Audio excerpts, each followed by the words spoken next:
Good afternoon. I'm Zane turbyfill, running with the Nationalist Americans for Greater America, also known as NAGA. I want you to elect me for president to break the two-party lock between Republicans and Democrats. We are a pretty conservative group, but we do have some leanings and some very diverse opinions that are different from the Republican Party and the Libertarian Party in many ways. We're going to start with our foreign policy. We have a firm and strong foreign policy, but we're also fair. We are happy with NATO. In fact, we want to expand NATO. We want to be friends with people like Israel, Taiwan, Japan, South Korea. We want to be friends with all those people, and we don't want to play the political game where we go, oh, we're friends, but we're not friends. We want to say exactly what we are. We want to say what we want with them. We want an alliance with them. And the reason we want that is to keep the world a sane place. We want to keep Taiwan safe and keep a war happening between them and the second biggest power, China. We want to go with Japan because Japan's been a long ally, with us since World War II, and we believe having them as an ally gives us control in the Pacific and helps us keep things calm in the Pacific, just like with Taiwan. We also want to be friends with South Korea because we're already pretty open friends with them. But when we don't have a secure and proper alliance, we can't guarantee, we can't defend them for anything with North Korea without a political mess happening and a whole bureaucracy going down. And so whenever we go with things like this, especially with Israel and the Middle East, we want to stand firm. We want everyone to know where we are, so we don't have some political bureaucratic mess and chaos. We want to make sure Israel knows, even if we're ready to be political and negotiate peace with Palestine, if things go wrong, we want them to know exactly where we stand, and that's on their side. We support Israel. And the reason for that is because if we're not honest, and then how are things going to stay firm? How are relationships going to? How are we going to know these relationships are going to stay? How do we know the pillars of our alliances are going to stay if we're not honest with each other and we always remain neutral and political about everything? And so going with NATO, we're very happy with NATO, but we want them to pay their bills. It's like renting a house but not paying the rent. They have an obligation to follow certain rules. For example, putting 2% of their GDP towards their military, but they don't follow those rules, and there will be consequences if they don't. Because, again, it's like renting a house, but not paying your rent. And so going to that, our foreign policy, we like to say it's firm but fair. We can be, some people can see us aggressive at times, but the reason we act that way is to keep things from going over the top. Russia stays out of Ukraine directly because of the United States.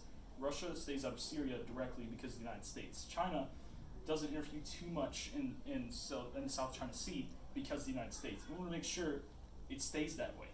We don't want to be isolationists. We don't want these things to go out of control, and we don't want them to come knocking on our door one day like we knocked on Japan's door in the early 1800s because they were isolationists and forced them to do what we want because they were so far back in time compared to us that we basically held them hostage.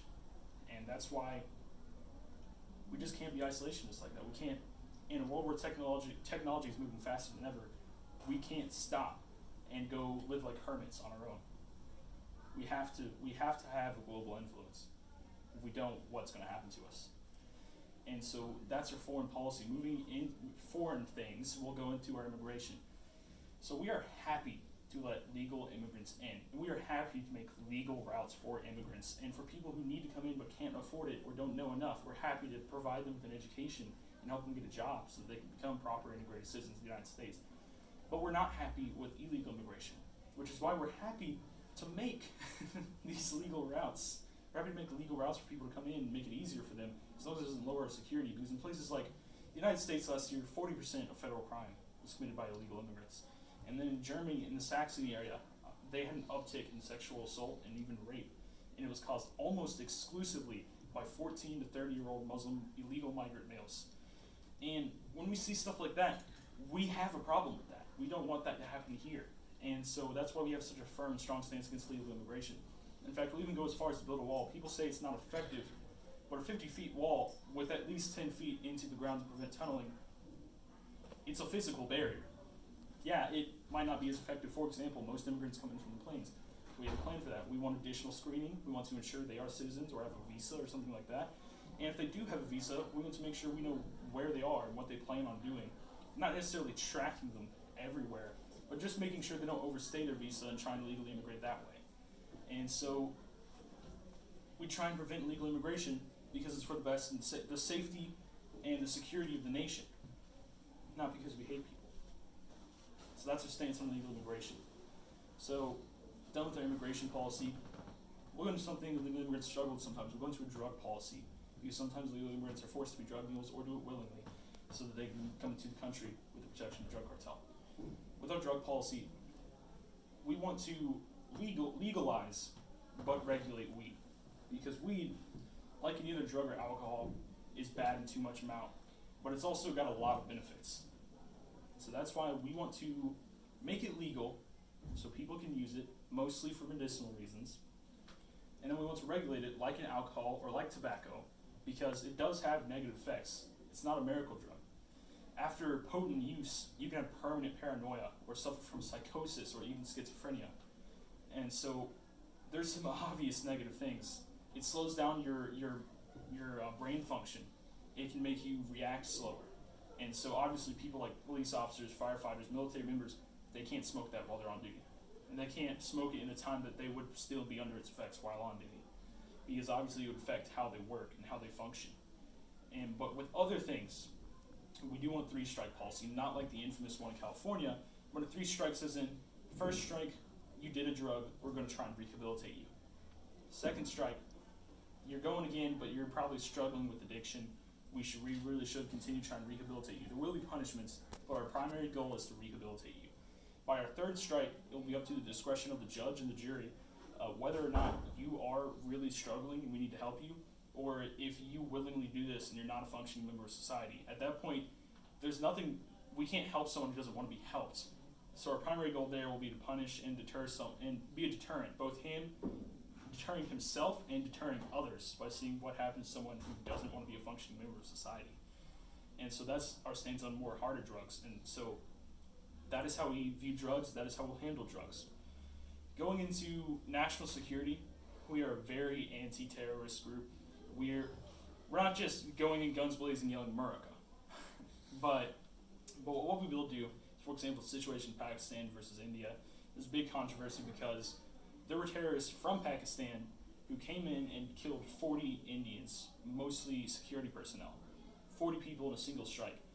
And so they demanded Pakistan allow them to deal with this terrorist threat. Pakistan not only said there's no terrorists in Pakistan, but they refused to let India take care of it, so India took matters into their own hands. We are willing to do something like that if we have to, absolutely have to. The difference between us and India is we don't have to send fighters that could get shot down and cause a world war. All we have to do is do what we've been doing, and that is send a drone to deal with the terrorist threat, albeit with more assurance and security to prevent civilian casualties. And that way we can deal with the threat without causing an intervention from Pakistan.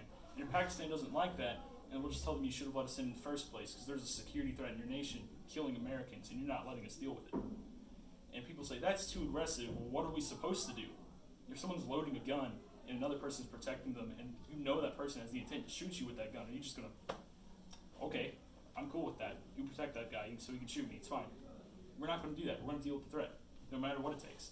As long as it doesn't, we'll do everything in our power to keep a war from happening, and we will stop a war if it looks like it is going to happen. Then we're going to deal with this much more politically and prevent a war from happening. Of course, we're not just mindless warmongers. What we're trying to do is deal with the threat in any shape, way, or form in the least war-likely way, so that we're good, we're safe.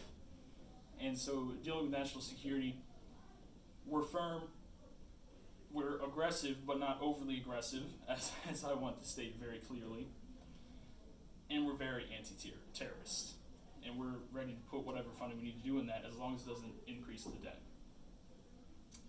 So moving on from national security, we'll go into healthcare and the economy, and trade, because we kind of view all three of those similar, but not the same. We enjoy free trade and a free market as much as possible. We will intervene when we absolutely have to. For example, we don't believe monopoly is a free market. We believe it is a controlled economy under a different government, that being whatever has the monopoly. And so what we want to try and go for is adding a monopolist tax. So if monopoly controls too much, they will get taxed, and they will be taxed according to how much of a monopoly they are, so that it actually does something to them. It's not some minor fine. And the point of that is to prevent a monopoly.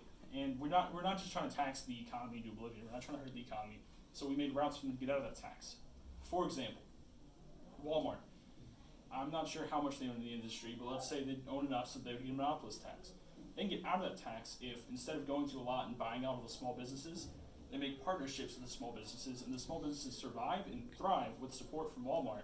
So Walmart, instead of destroying rivals and competitors, they help them grow in competition, which makes a competitive and strong free market, and we're not taxing the economy to death, because we think taxes hurt the economy. Even if it makes us some extra money, it hurts the economy, which in the long run hurts us. And so that works through things like the EpiPen. We want them to have patent partnerships so that the EpiPen becomes more competitive, multiple people have a supply, and the prices drop. And so it becomes a competitive economy, a competitive market. The EpiPen will be lower priced and will be more effective, have a better medicine, because people are actively spending money trying to make a better medicine to outsell their competitors. And so that's your stance with trade and healthcare too. In a similar way, healthcare, we plan on drastically reducing federal income into healthcare, not in a way so that there is none. We're happy with having a federal form of healthcare, but only so that people who really need it actually get that healthcare. So for example, if a homeless person needed healthcare because they were dying and they obviously can't afford any healthcare because they're homeless, then they can get that healthcare they need. But we're not going to go up to some random guy who wants free healthcare to get free healthcare, and we're not going to give it to him. What we want to do is we want a competitive market in the healthcare industry so that people will have cheap and effective healthcare. Yes, they'll have to pay for their healthcare; it won't be free, but it will be cheap and it will be effective and it will be better than the government, because the government is the least reliable and least effective thing you could possibly rely on, in our opinions. And the facts really reflect that too when you look at it. So that's our stance on healthcare. Talk about national security or drug policy. Elect Zane for the next presidency.